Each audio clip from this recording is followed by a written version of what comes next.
Yes. Indirect tax, as you sir mentioned, indirect taxes are the example of crony capitalism. Then we cannot just give up the indirect taxes like GST. So what is the way ahead? No, I'm not saying GST should be given up. GST is a good tax, not the GST law that they made. By concept, GST is a good tax. It eliminates many taxes and it unifies it in one tax. GST cuts across everybody, every section. If you want to give tax relief, please understand my point. If you want to give tax relief to the vast majority of the people, in fact, all the people, the place to cut is not income tax, the place to cut is the GST. Income tax cut will benefit 3.2 crore people. GST cut will benefit 142 crore people. That's the point I'm making. Sir, don't you think, sir, that in direct taxes there is a vast scope of tax evasion, but there is in indirect tax there is a very less scope of the evasion? No, not necessarily. It all depends on your systems. A direct tax also can be evaded. Indirect tax also can be evaded. If you go to the courts, you will find as many income tax cases as there are GST cases. Both taxes are evaded. In all over the world, if you have a tax, if somebody is intelligent to put a tax, somebody is equally intelligent to evade the tax. Counter question mat karna. Sir, in this current era, we are seeing in India a lot of gig economy coming up. So, sir, how do you see the bottom half and the bottom of the bottom half responding to this? Because there is a rural distress and people are migrating in a huge number to other places. So how can we find real accommodation? See, gig worker and gig economy is part of the unorganized sector. Unfortunately, in India, unlike any other big country, 93% of the workers are in the unorganized sector. Only 6% are covered by the organized sector, to which the Provident Fund, ESI and all apply. But the gig economy, in fact, I would say the gigigization of the economy, all over the world, economy is becoming gigigized, if you have a word like that. More and more gig workers are coming. Therefore, you will have to think and invent systems by which the gig workers are protected. Today, if gig workers are dismissed, he has no remedy. If he is not paid wages, he has no remedy. If he suffers an accident, he has no remedy. In fact, the employer will disown him. Therefore, you will have to invent and make laws which give some protection to the gig economy.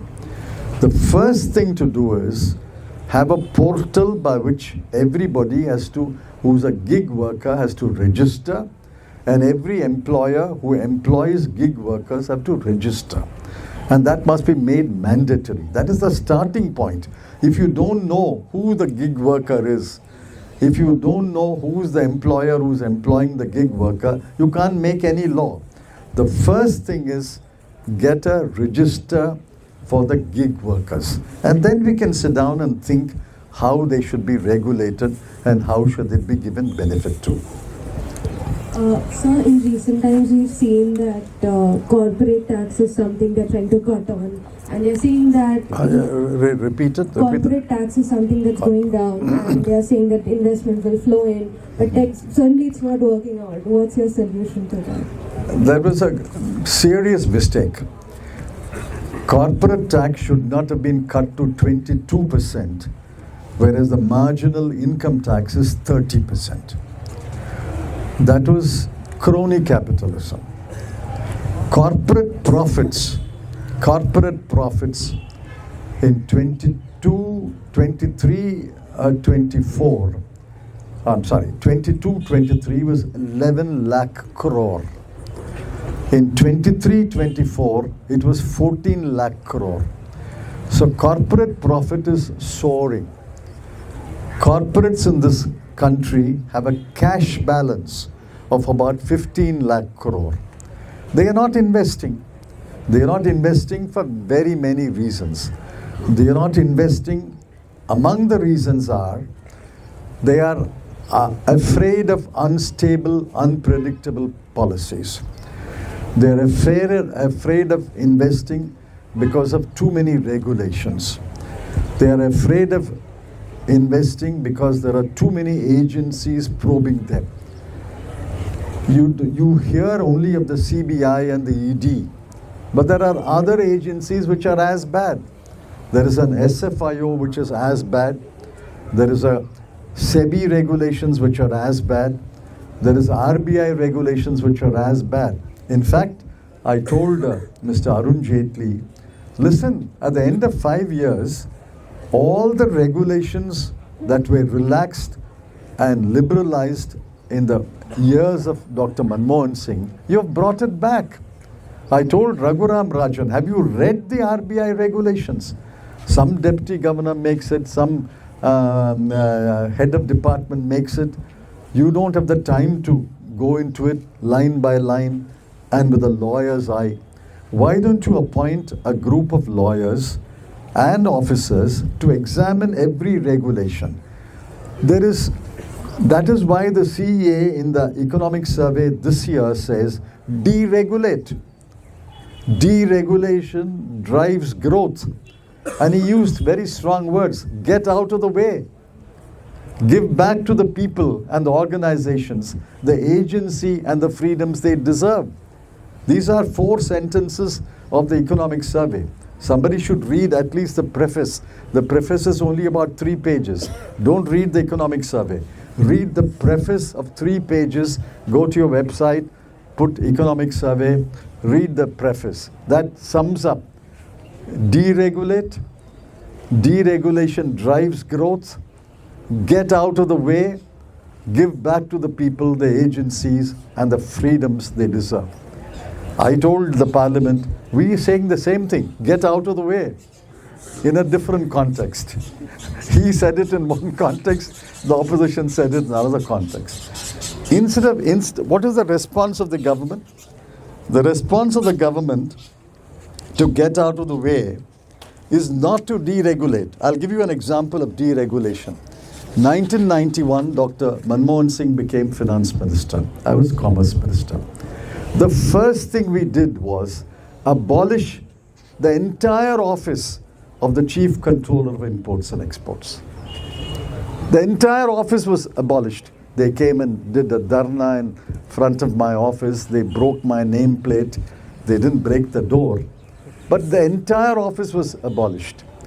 And then FERA, which was a frightful law.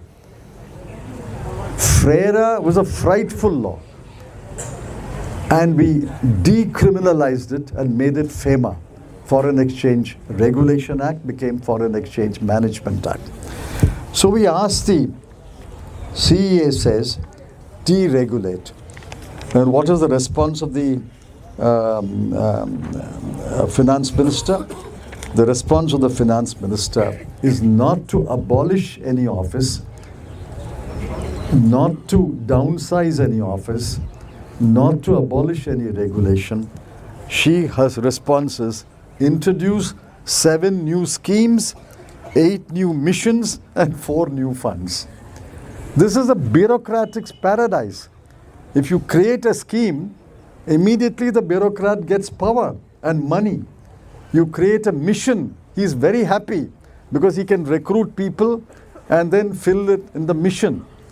And if you create more funds, he has more money to spend. It's a different matter, he cannot spend. He can spend. But this is not the way to go forward. The way forward is to deregulate. But this government is not doing that. Okay, thank you. I think I stopped. Our manufacturing sector hasn't grown. Absolutely. So don't you think that we should have a policy for the manufacturing sector, and and deregulation is not the only way, because we should have some kind of manufacturing policies to promote some sector of the economy? Manufacturing can happen only if the private sector invests. Some public sector investment will take place. But I don't believe that the public sector can tremendously develop manufacturing. Manufacturing can happen only if the private sector is given the freedom to invest, and without all these agencies and organizations. Actually, Mr. Narendra Modi, his government, in the last 10 years, the manufacturing sector has shrunk. And I'll give you numbers. As a percentage of GDP, in 2014, manufacturing sector was 15.07%. By 2019, it had shrunk to 13.46%. By 2023, it had shrunk to 12.93%. So the manufacturing sector as a percentage of GDP is shrinking in this country. Earlier, they allowed people to invest. We are not willing to make people invest. Of course, they will become giant in corporations, but you can regulate them later, but you have to allow them the freedom to invest. If you have so many laws, so many regulations, so many agencies, they are afraid to invest. Where do they invest? They invest abroad. Now, yesterday you saw Mr. Naveen Jindal wants to take over ADI, a steel company, a green steel company in Europe, and put $1 billion in ADI steel in Germany or some country. I don't remember the country. Day before yesterday's paper, he is willing to take $1 billion and improve and take over that company and improve it. Why should he not invest $1 billion in India? Because he doesn't want to invest in India. There are too many questions we'll ask, too many agencies will probe him. Therefore, we have to create a climate where the private sector invests. If the private sector invests, the manufacturing sector will grow. Okay, thank you. Last question. So there's been a considerable amount of research about how inheritance and wealth, these two taxes, could contribute towards an increase in our tax revenues.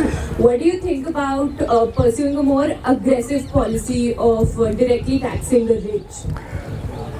You see, there are two views on that. We had a wealth tax for many, many years, but it collected a very small amount of money. I'll tell you why. Because Indian personal laws come in the way. As far as the Hindus are concerned, 83% of Indians are Hindus. There is a concept of co-personally, which means I have a wealth of, say, 100 lakhs. Moment my son is born, my wealth becomes 50 lakhs, his wealth becomes 50 lakhs. Therefore, the co-parsonary system allows division of the wealth on birth. So not much was raised by way of wealth tax. And I don't think anything will be raised by wealth tax, because wealth tax is the current wealth. Every year, at the end of the year, you have to assess your wealth. But most wealth is notional. It's in the securities market. So the cost price of the inflated share market price. As long as wealth was only in land, it's easily valued. But wealth is in the form of intangible securities, it's very difficult. So I would not recommend a wealth tax. But I would recommend an inheritance tax. Inheritance tax is upon death. It's not every year.